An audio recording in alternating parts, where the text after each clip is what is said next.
I thank the representative of the Russian Federation for the statement, and I give the floor to the representative of Denmark. Thank you, Mr. President. And let me also thank Under-Secretary Di Carlo and Assistant Secretary Msuya for their briefings. I particularly want to thank Ms. Miriam Jalabi for her statement and for being a strong and trusted voice of the Syrian opposition for the last 14 years here in New York.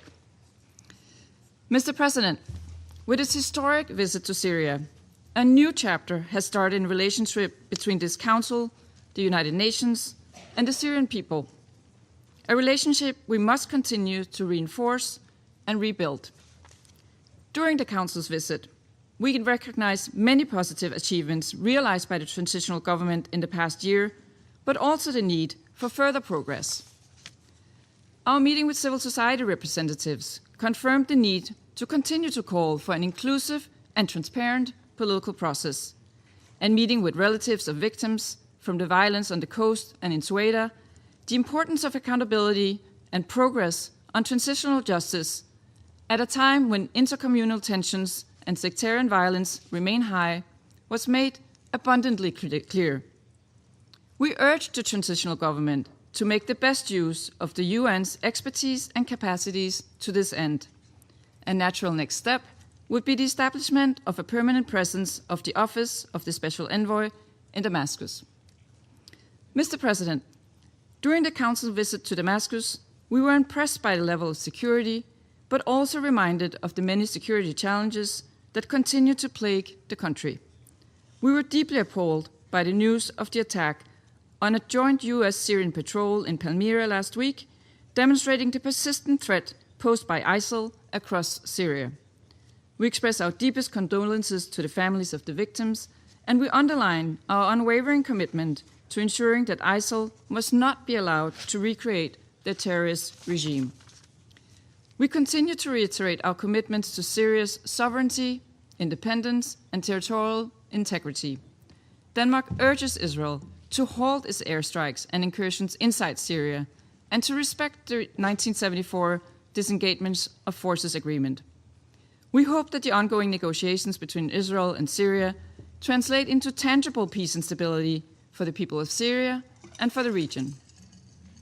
With respect to the Northeast, we encourage the transitional government and the SDF to stay at the negotiating table also after the deadline set for implementation on March 10 agreement by the end of this year. Mr. President, as highlighted by Ms. Jalabi, women should play a critical role in Syria's transition. Last week, Denmark, Finland, and Norway co-hosted an event in Damascus focusing on women, peace, and security, together with Minister of Social Affairs Hind Kabawat and UN Women. As was the case with the Council's meetings with civil society, an event like this would have been unthinkable just 1 year ago.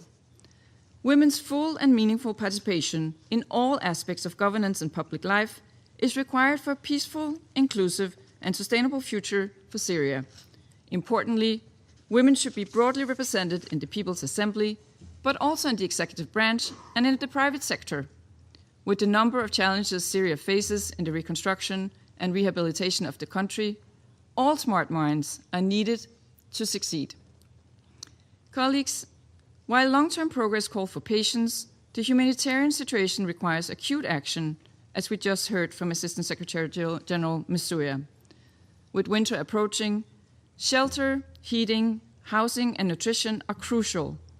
Preparing local communities for returnees, including opening schools and building social cohesion, is also needed. The humanitarian situation requires urgent and comprehensive UN response, and Denmark remains deeply concerned about the severe underfunding of the 2025 Humanitarian Response Plan.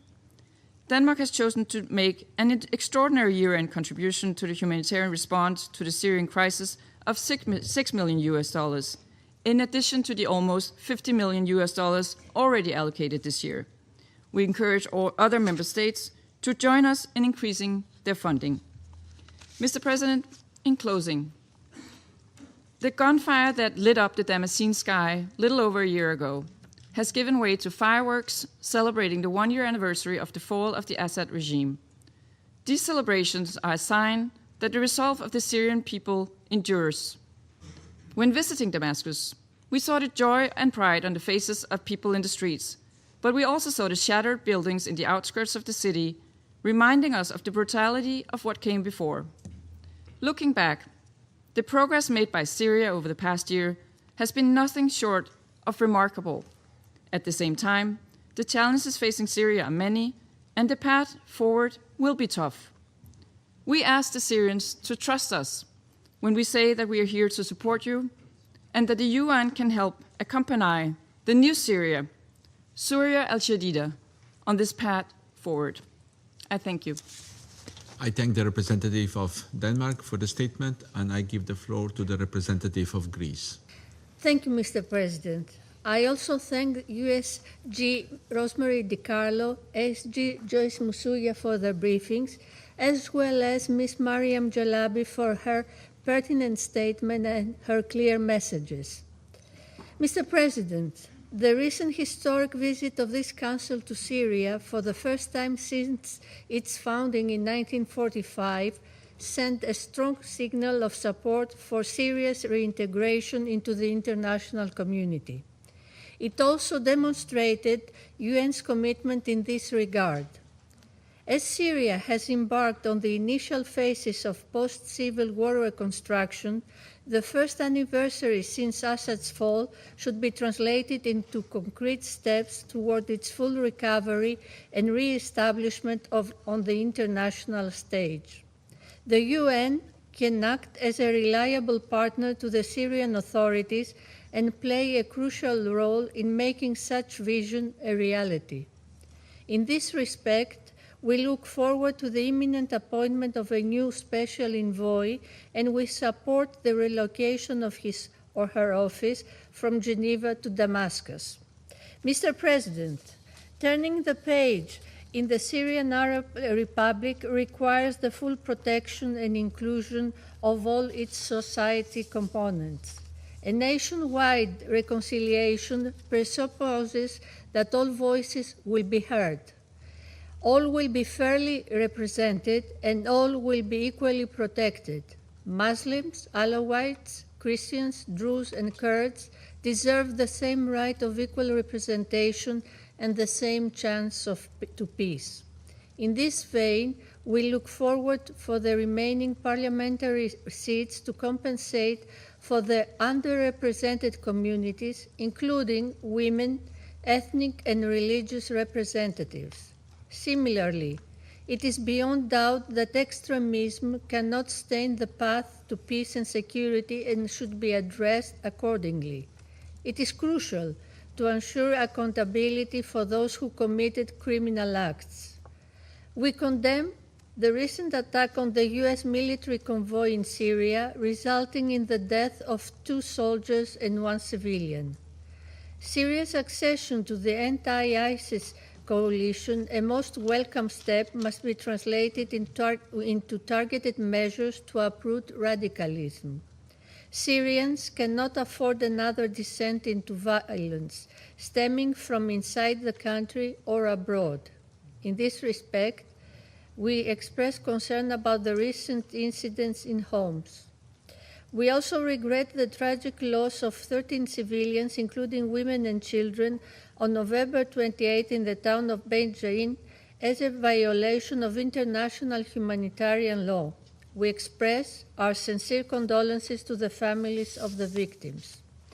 On a positive note, we are encouraged by certain steps, such as the conduct of the first trial on suspects linked to the deadly coastal violence, the detention of security and military personnel for perpetrating sectarian attacks in Sweden, as well as the overtures made by President al-Shara to the Christian community, hoping that they will translate in concrete results.